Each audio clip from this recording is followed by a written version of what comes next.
السلام عليكم.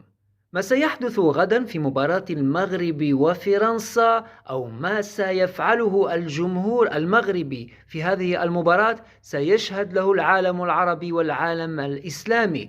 لماذا؟ لأن هذه المباراة سيحضر فيها الرئيس الفرنسي ماكرون، وإذا حضر الرئيس الفرنسي ماكرون ستكون هناك استفزازات. لماذا؟ نحن نعلم أن الرئيس الفرنسي قام بسب الرسول صلى الله عليه وسلم ويكره المسلمين، وأيضا قام بقمع المغاربة عندما احتفلوا بفوزهم على البرتغال وعلى إسبانيا.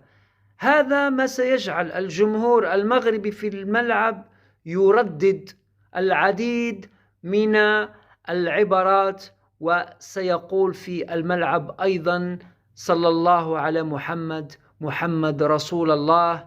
هذه هي توقعاتي لهذه المباراة، وشكرا.